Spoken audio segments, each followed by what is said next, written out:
All right, guys, let's get started. So before I go to the practice exam, or you guys can come in with your IDs and sign in. You guys, whoever just came has to sign in if you have your IDs. So besides the hydrostatic stuff, there is a lot more in this unit, you know, with the integrals and stuff. You can just sign in there. Just a quick thing that I picked up, when you do your graphs, okay, anything that has cosine in it goes in the first and second quadrant, okay? So if it's cosine, it could be secant or cotangent. Tangent.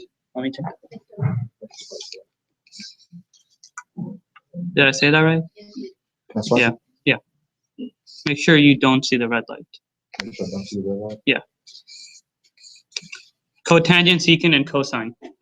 Okay. For these three, it has to be in the first and the second quadrant. Okay. Just remember that, and the other three are in 1 and 4. So sine, cosecant.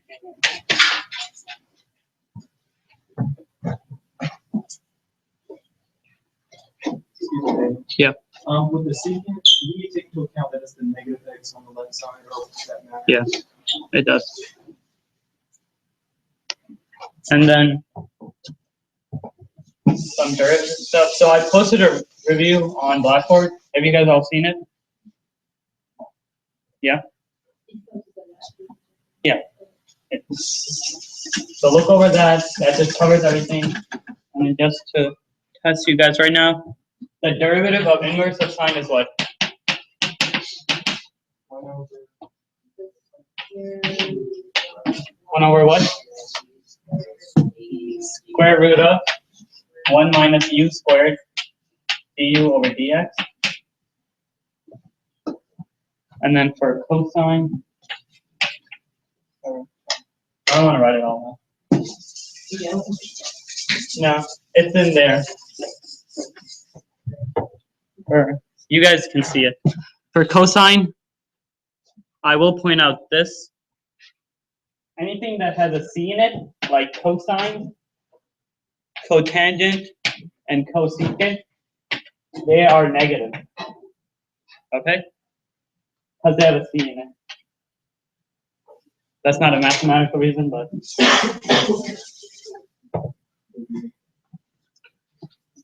Did you guys all get that?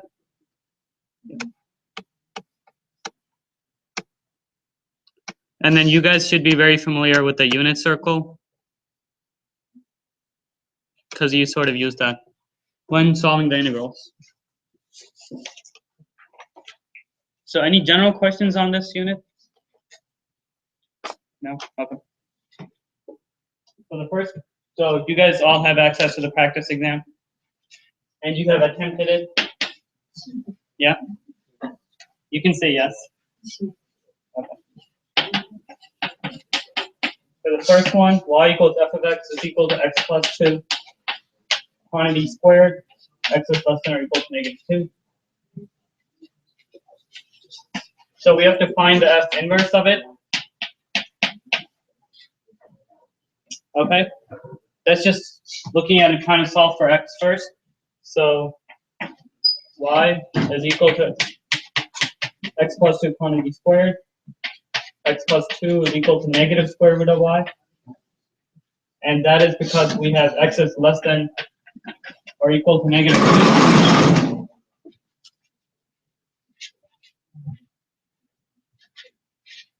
And then therefore x is equal to negative 2 minus square root of y. And then you just split them.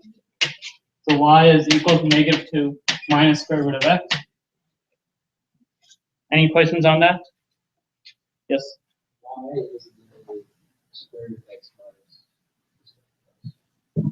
Because when you do the square root of both sides, it's you're taking the square root of something squared. So then it's sort of like the absolute value, and since x has to be less than or equal to -2, we make that a negative. Does that make sense? Yeah. Oh. And if it was greater, it'd be positive. Yeah. Part B.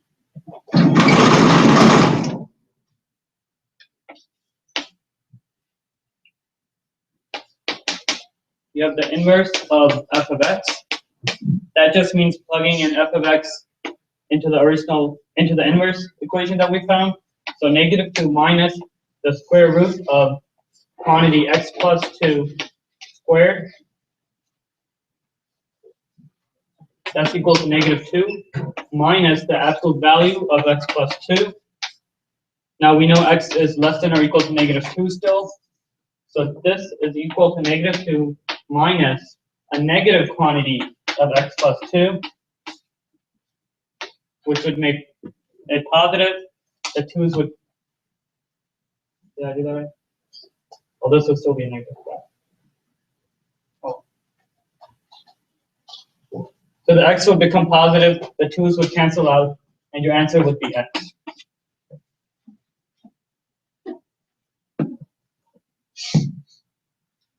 That's like the simple algebra stuff you guys did in calculus.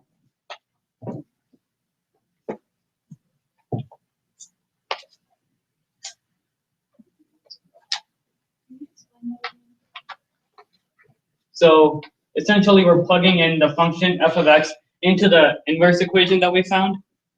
So then -2 minus, instead of the square root of x is substituted with the original f of x, which is x plus 2 quantity squared.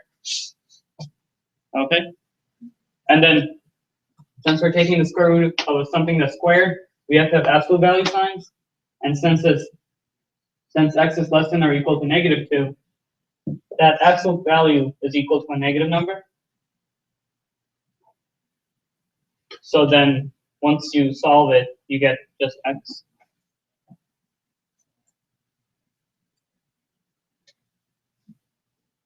Any questions on this? Or is this sort of confusing? I can say it again. Are you guys good?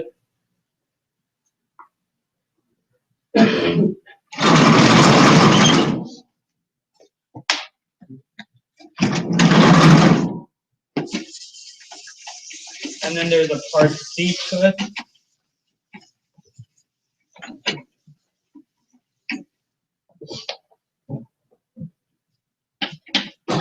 So now we have to take the derivative of the inverse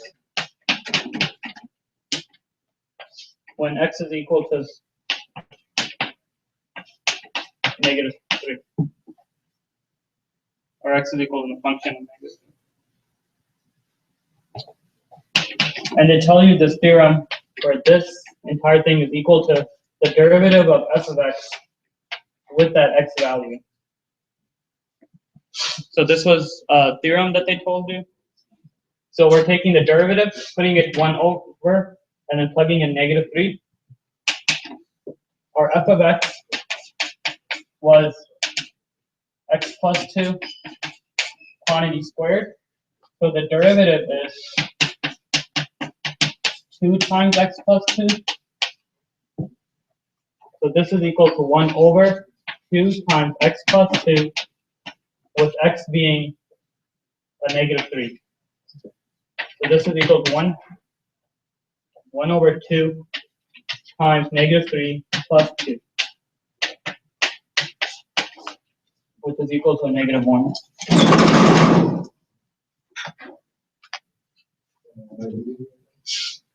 What? You guys understand this? It's taking the derivative of the actual function and 1 over the derivative of the actual function and plugging in the x value.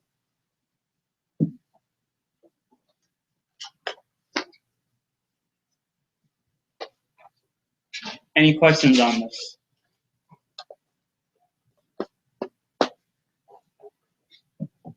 Oh. Can I erase this?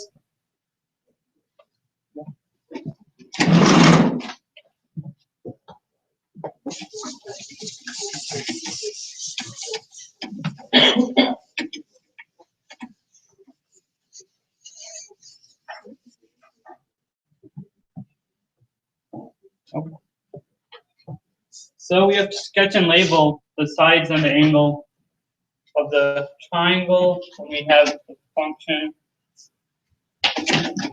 cosine of the inverse tan of -1/2.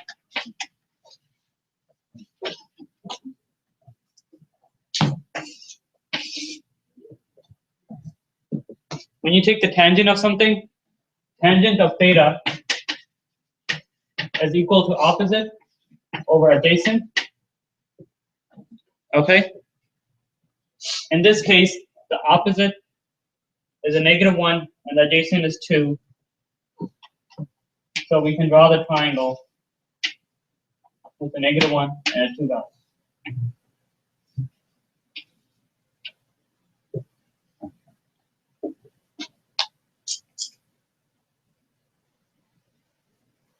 We couldn't do that in the first quadrant because one of them had to be a negative.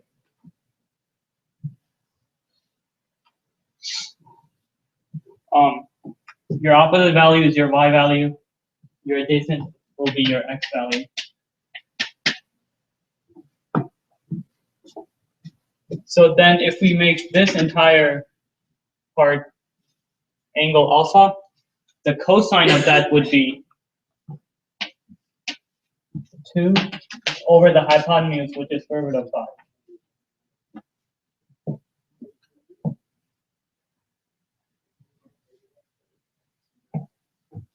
Because cosine is equal to adjacent over the hypotenuse.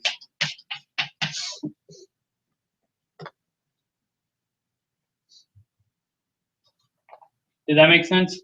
You look at the quantity in the very center, you make a triangle out of that, most likely 2 triangles, and then you work yourself backwards. Any questions on this one? So the one that gets a little tricky is cotangent of secant of x over 2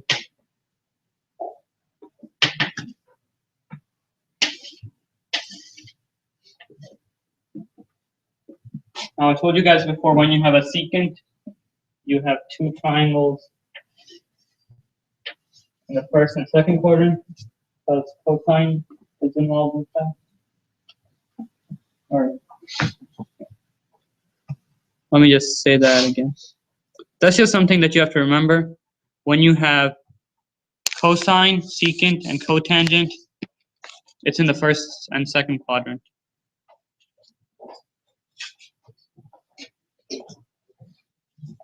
We have x over 2. Now a secant is equal to hypotenuse over adjacent. So then our adjacent will be a 2, our hypotenuse will be an x.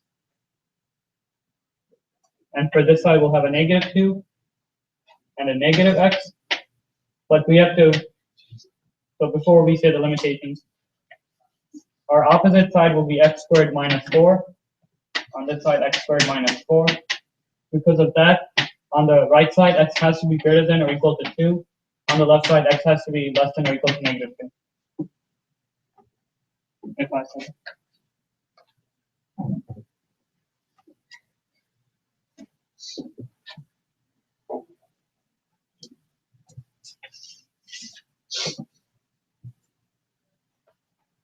And to label the angles, this would be angle, that would be one of the angles, and the other one would always still be from the 0 mark if you're looking at it as a unit circle. So when you draw the angles, make sure you draw them coming from the positive x-axis. Because I think I do it the other way and got points off. So when you do the cotangent, that will be adjacent over opposite.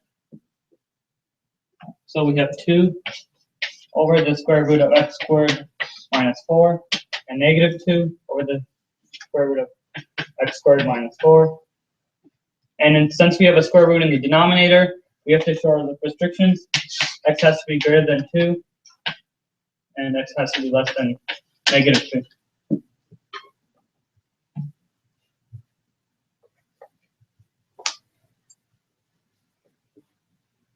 So in here, we don't have any equal signs.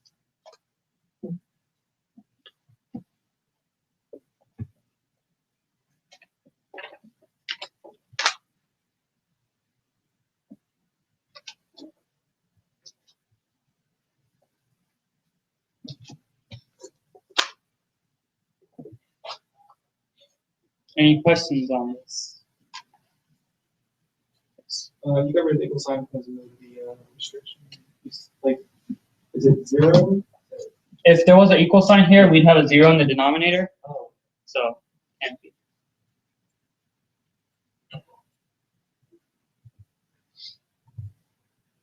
Any questions on these two problems?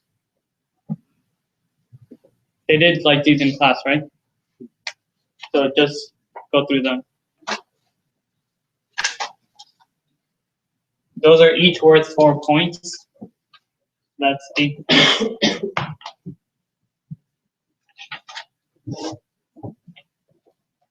Is it okay if I raise it?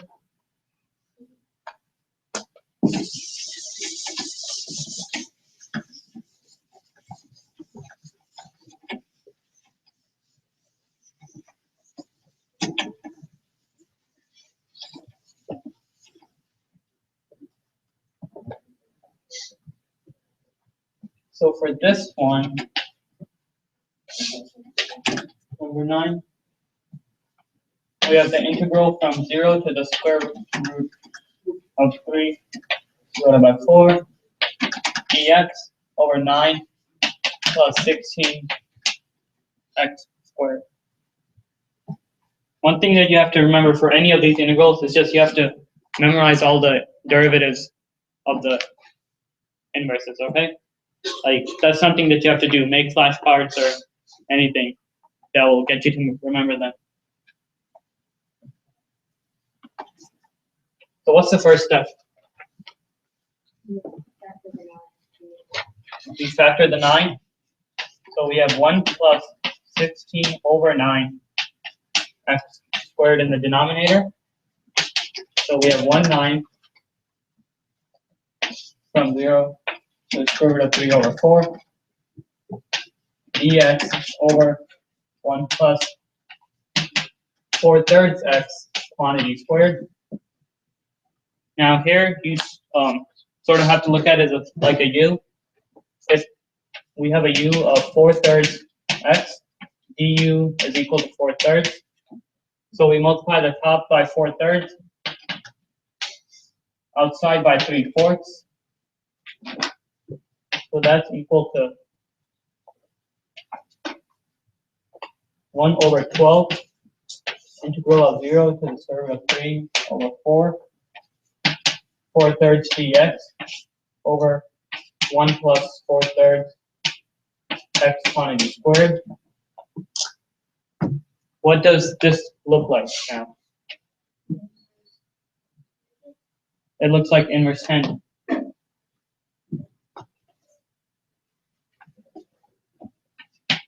So we have 1 over 12 inverse tangent of 4x over 3 from 0 to the square root of 3 over 4. Now, does everyone see why that is inverse tangent?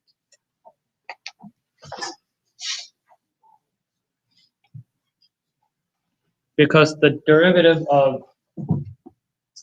inverse tan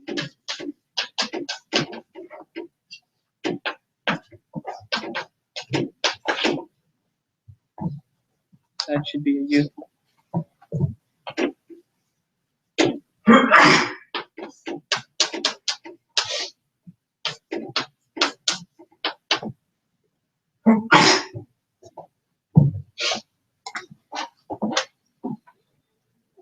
Because we have a u squared and a u at the top, or du at the top, that looks like inverse tan. So we do that.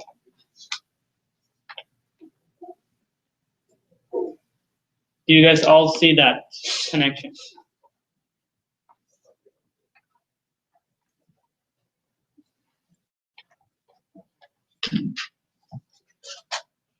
Then we plug in our values, and this is where you have to know the unit circle to solve them. So we have 1 over 12 times the inverse tan of square root of 3 over 3 minus inverse tan of 0. Since tangent is sine of 0 over cosine of 0, that goes to 0.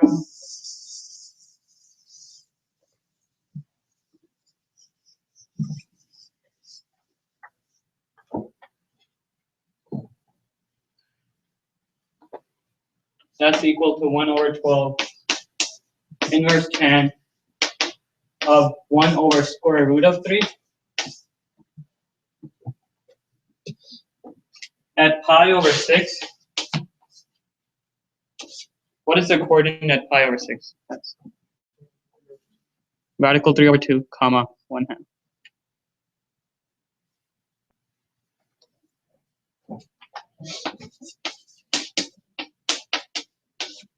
One half, right? So the tangent of pi over 6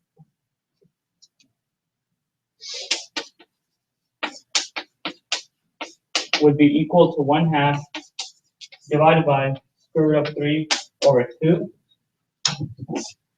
which is 1 over square root of 3. Since we have that as inverse tan, we know this is equal to 1 over 12 times pi over 6, which is equal to 5 over 72.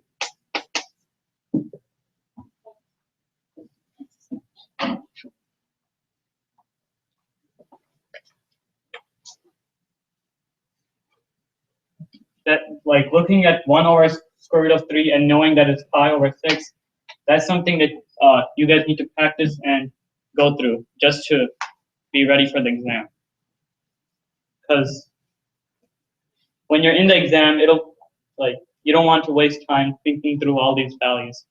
Like looking at pi over 6 and finding that it's 1 over square root of 3. Pi over 4 is 1, and then pi over 3 is something else. Let's do pi over 3.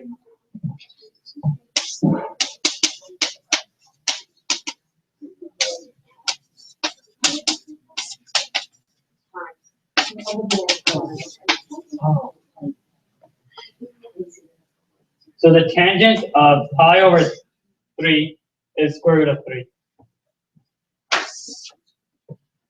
So on the exam, if you happen to have a square root of 3 here, know that you'll have a pi over 3 there, if it's tangent inverse.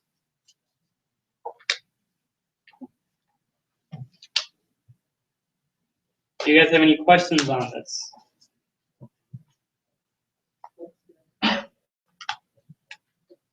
Sarah says this looks good. Everyone else, yeah? Yeah. So is the answer pi over 72? Yeah, pi over 72.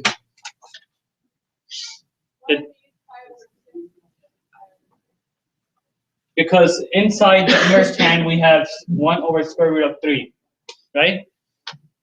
Normal tangent of pi over 6 is equal to 1 over square root of 3. So the inverse tan of 1 over square root of 3 is pi over 6. So then we plug that into that. Do you guys see how that works? So let me bring this down.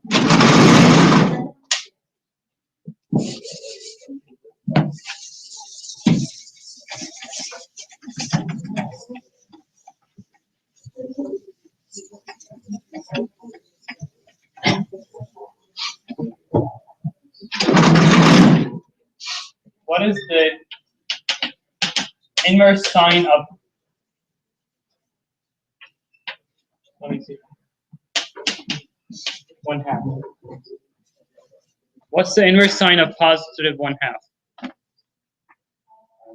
It's pi over 6.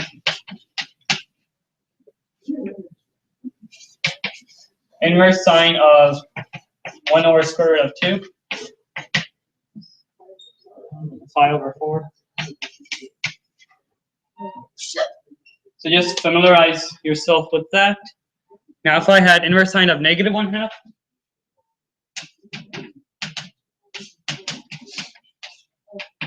what would that be? That is equal to 2 pi over 3.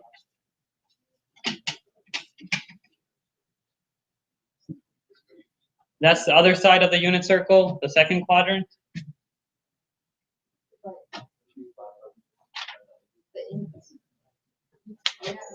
Oh, sorry, I meant, yeah, that was cosine. It's actually 7 pi over 6.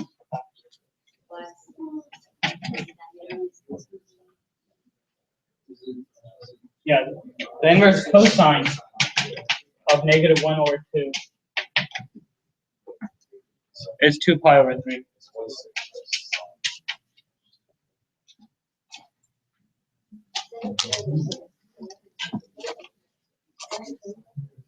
That's the third quadrant, 7 pi over 6. I don't know if you'll actually get that. I'm just saying. Oh. Yeah, I'm just saying know the unit circle very well like that. It's been a long time since you guys have done trig, but know all the values all the way around.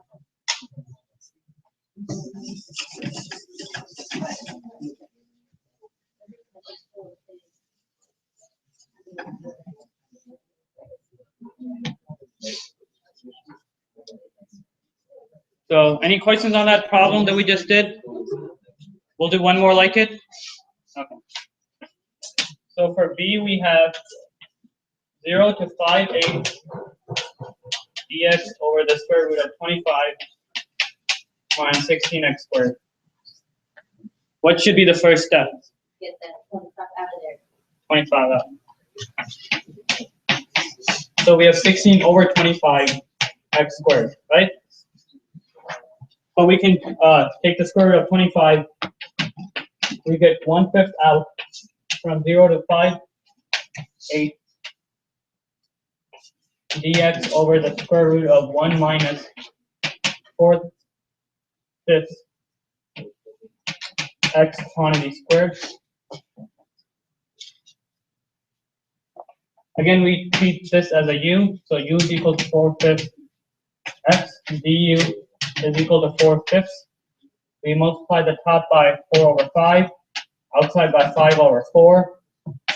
We get 1/4 from 0 to 5/8 4/5 dx over the square root of 1 minus 4 over 5 quantity x squared.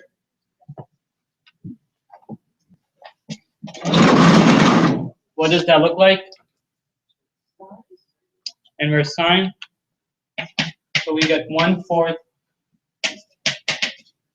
inverse sine of 4x over 3 from 0 to 5/8 is equal to 1/4 inverse sine of 1/2 minus inverse sine of 0. Inverse sine of 0 is 0.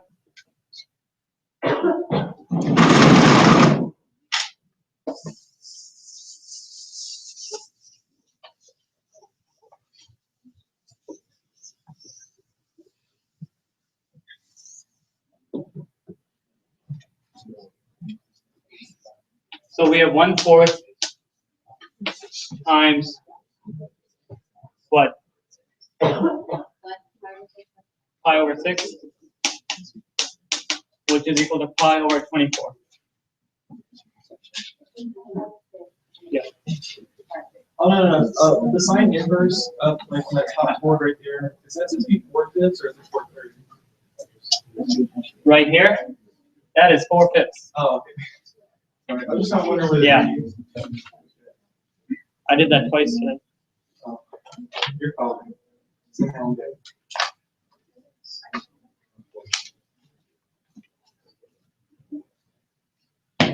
So this does require a little bit of imagination. to do that, and they might make it harder than that with like square root of x times some value.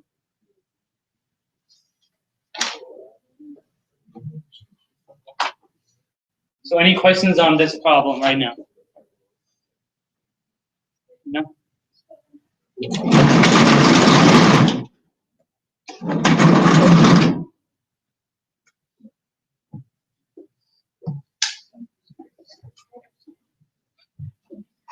Are you guys good with this?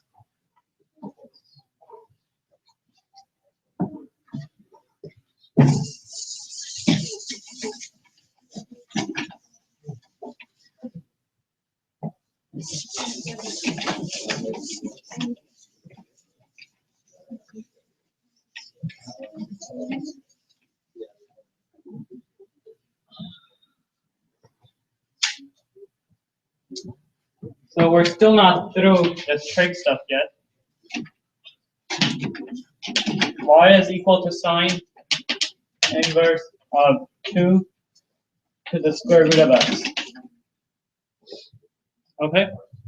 This is where you need to remember it so that you can take the derivative. So we're trying to find y prime. Okay? The formula for the square root or derivative of inverse of sine is 1 over the square root of 1 minus u squared. So we have 1 over the square root of 1 minus 2 to the square root of x quantity squared times the derivative of the inside. So we have to do the d over dx of 2x to the 1/2, which is 2 times 1/2 times x to the minus 1/2. So the answer is 1 over the square root of x times the square root of 1 minus 4 x.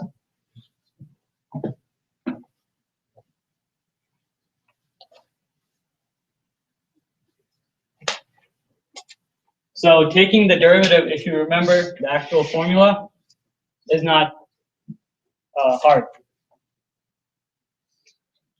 Now I think they can actually have this on the test.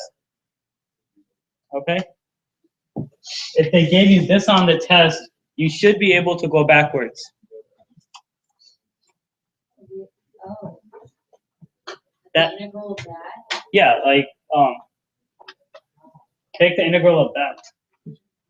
You, That would be hard. you said, There's like no, you, it'll be like trial and error. Okay? is there anything like mathematics? Yeah. What? No, the derivative of this, I mean the integral of that would should bring you back to inverse sine of 2 square root of 2 or 2 square root of x. Oh, we should know that though.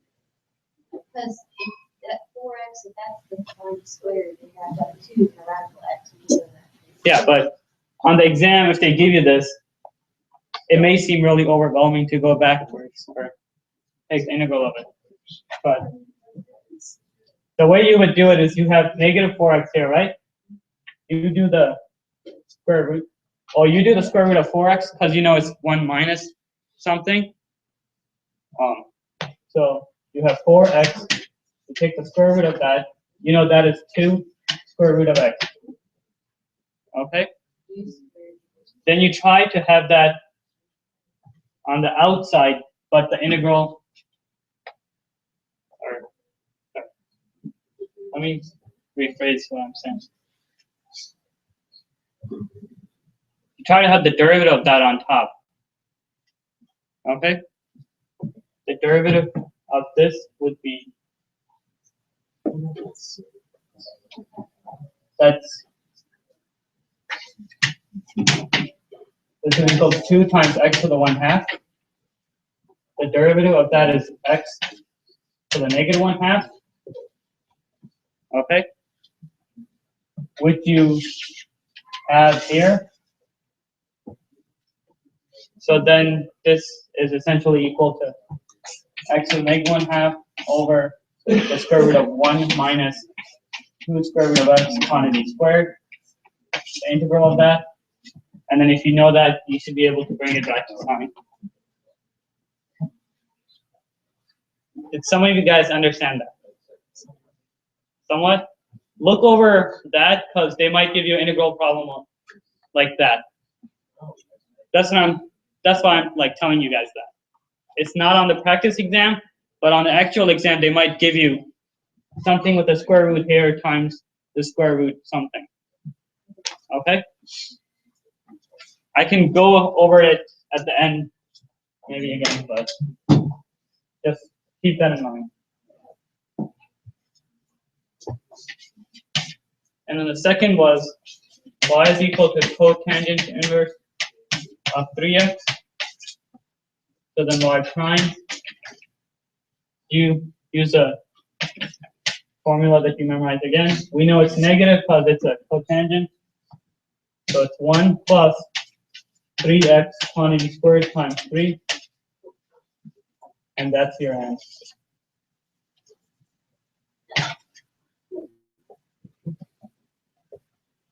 Or yeah, you can say this as 9x squared.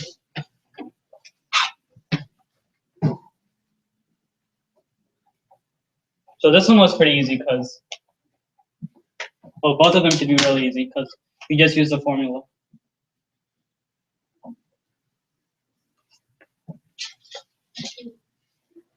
Again, if you get stuck on this exam, just keep moving forward and then come back to it if you have time. Or write as much as you can, leading to some answer.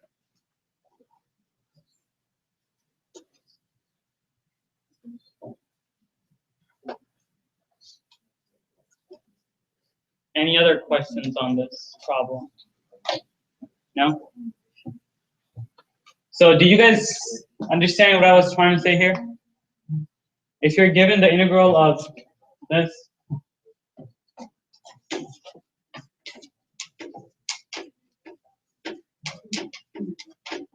you should work yourself backwards to this.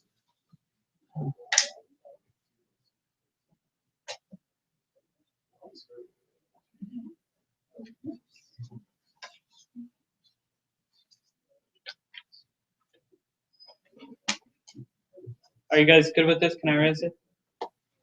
Yeah. Question? Yeah, that will we do it again. This last one? Yeah. Oh.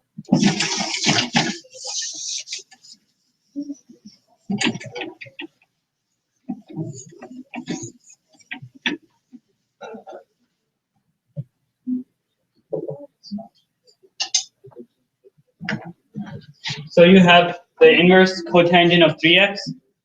The formula is negative 1 over 1 plus u squared. No? Yeah.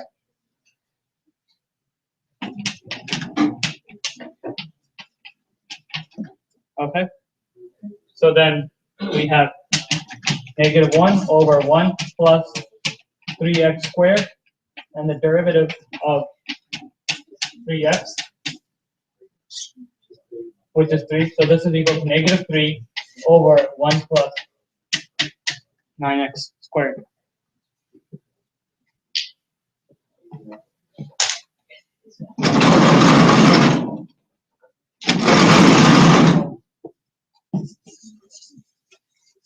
So now we get to hydrostatic forces.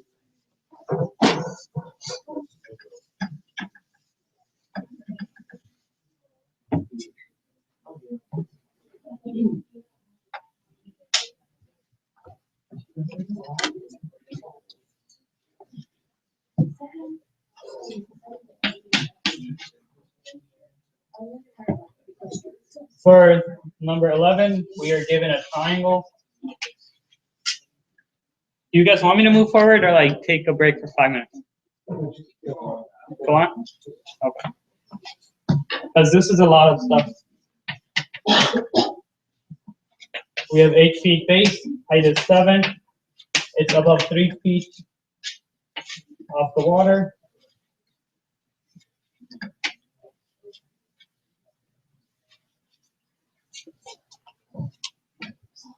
So we have to find the hydrostatic forces. Okay? First thing, you should always draw your L and H. Your H always comes from sea level.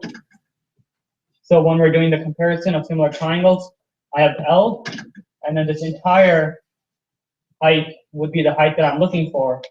So then this entire quantity would be 3 plus H. And then compared to the big triangle, it's 8 over 7. Therefore, L is equal to 8 over 7 times 3 plus H.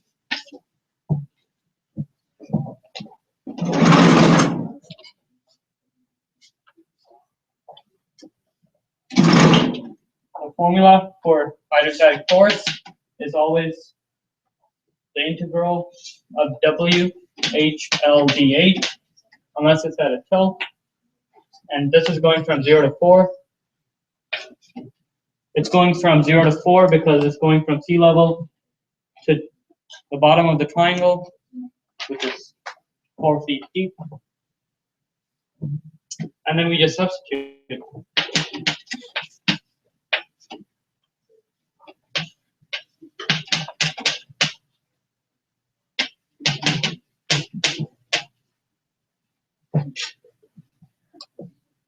Do you want me to solve it out, or do you not care? So we get 8W over 7 on the outside. On the inside, we have 3H plus H squared here. So this becomes 3 over 2H squared plus H cubed over 3 from 0 to 4.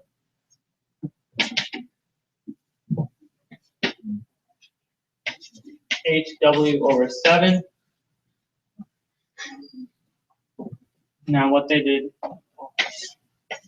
so this is 3 halves times 4 squared plus 4 cubed over 3 minus 0.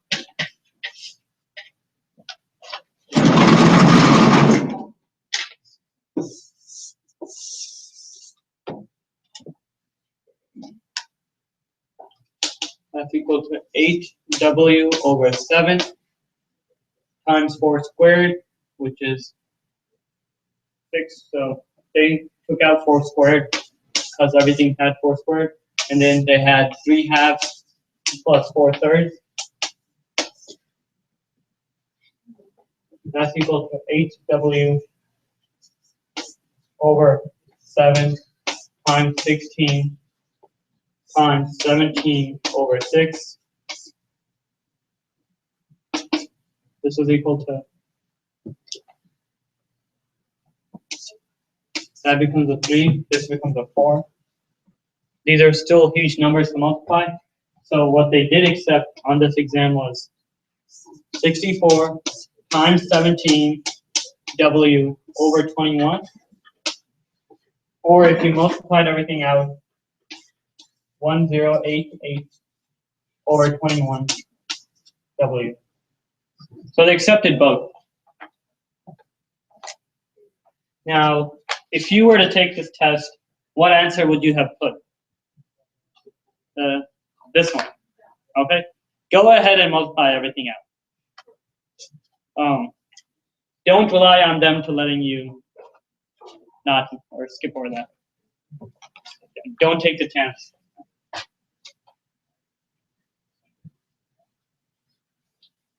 Are you guys good with this problem? Yeah.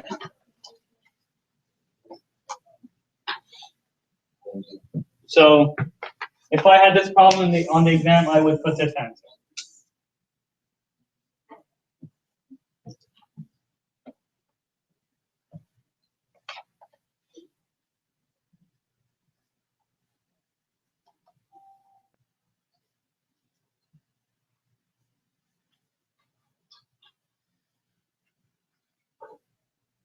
Are you guys good?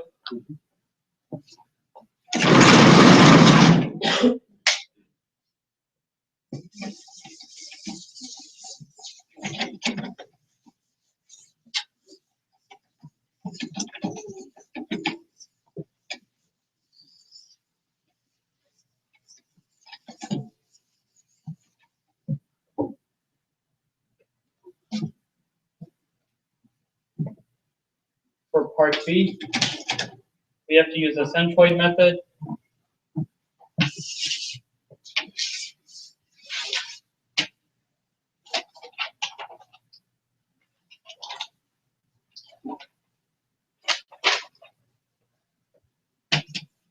The whole thing is 4 feet deep. Its base is 8, and its height is 7. And the centroid is right there. So for this, our height to the centroid, it's 4 feet deep first. And the centroid is 1/3 from the base.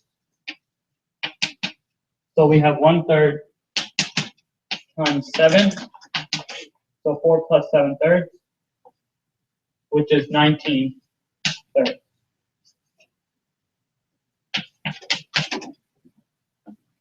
Oh, the other thing, always remember the units. I don't think I put that up, but yeah. Pounds per foot.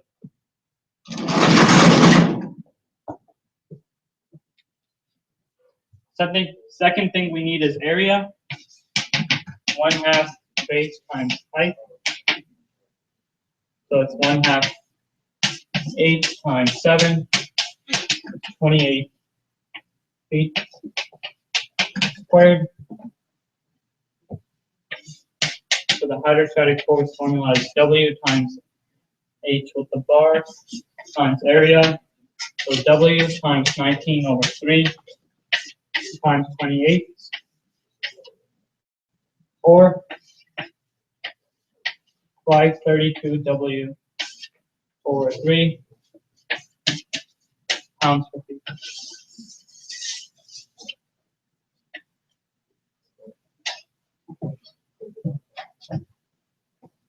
So again, they accepted both answers, but you should multiply them out. So the centroid method is actually the easiest way. And on the quiz, you guys said the triangle was like that. So then the centroid is still 1/3 from the base. But if we're looking at the distance from sea level, we have the distance to the triangle, which is 4, and then the distance down to the centroid, which in this case would be 2/3 times 7, if the triangle was the other way.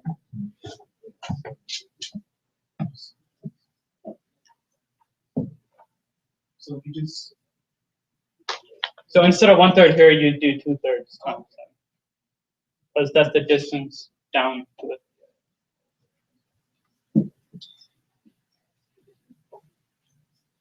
Any question on this hydrostatic problem?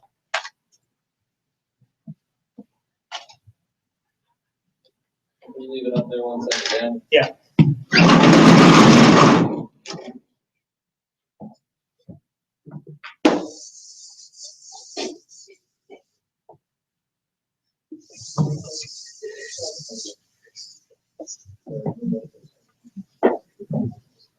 If you were given meters, what would your unit of force be? Newton. If you were given meters for force. Yeah, Newton. You guys understand that? Make sure you do the right one. Good there. What? Okay. Like that. Are you guys good to move on to the last one?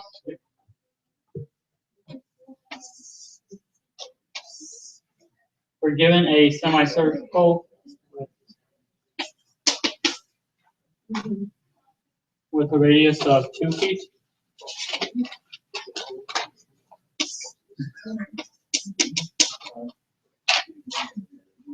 Okay. We're given a radius of 2 feet. The formula stays the same, integral of W H L dH. We're trying to find L in terms of H. So if we were to use Pythagorean theorem, we have a height h. And since we're only looking for half of L, this would be L over 2. So we would have L over 2 quantity squared plus h squared equals to 4.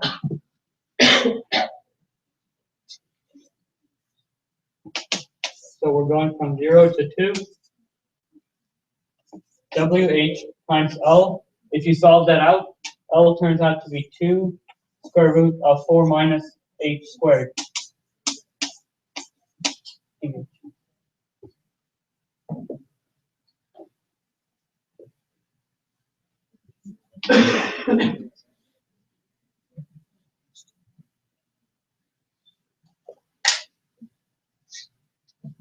And then the way to solve this problem is to use U substitution.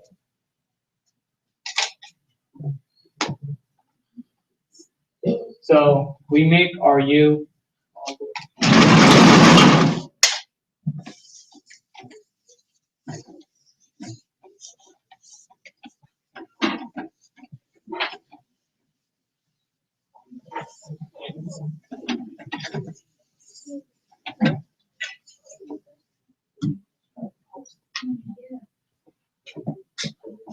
so we had force is equal to W from 0 to 2 H times 2 square root of 4 minus H squared dH. If we set our U to be 4 minus H squared, our du is equal to minus 2H dH. So we have a 2 here and a H and a dH. We just need a negative sign. So this is equal to negative W from 0 to 2 of 4 minus H squared to the 1/2 power times negative 2H dH.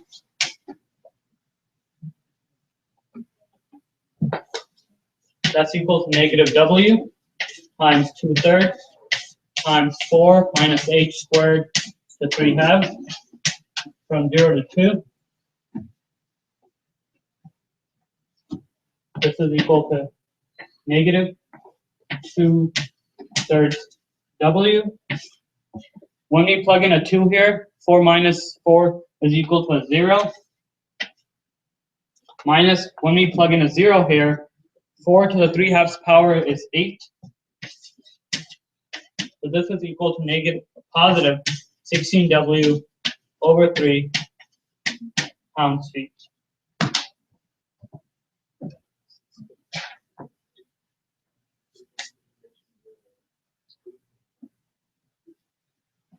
Any questions on that?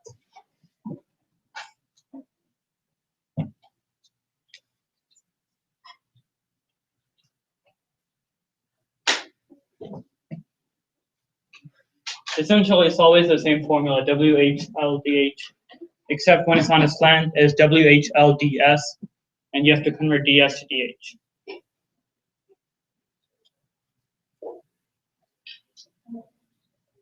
So any questions on this problem?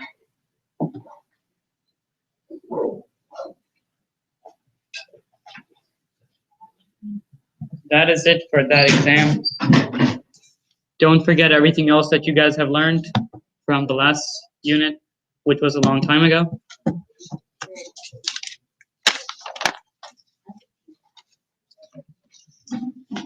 Any questions on this whole unit or anything else? Yeah.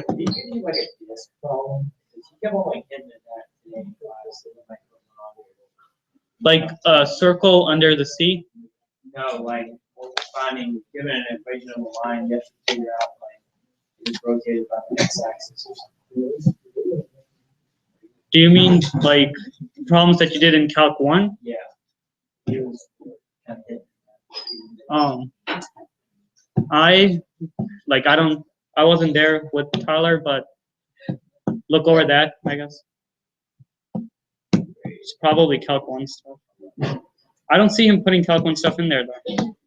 Like one of our homework problems, we had to like find volume, but it ended up like use like inverse band. It was like we had to do this stuff. To find the, okay, to take the integral. The volume integrated, we had to do that. Oh wow. Yeah. Yeah. You can bring that up and I'll look at it.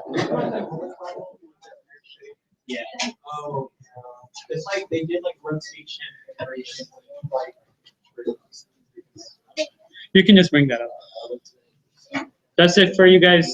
And then if there might be other people coming from the other physics lab or physics class. So I'm gonna do this again.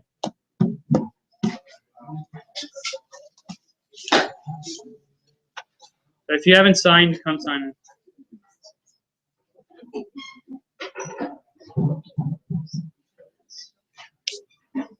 Man, I think I get how to do it. I was just wondering,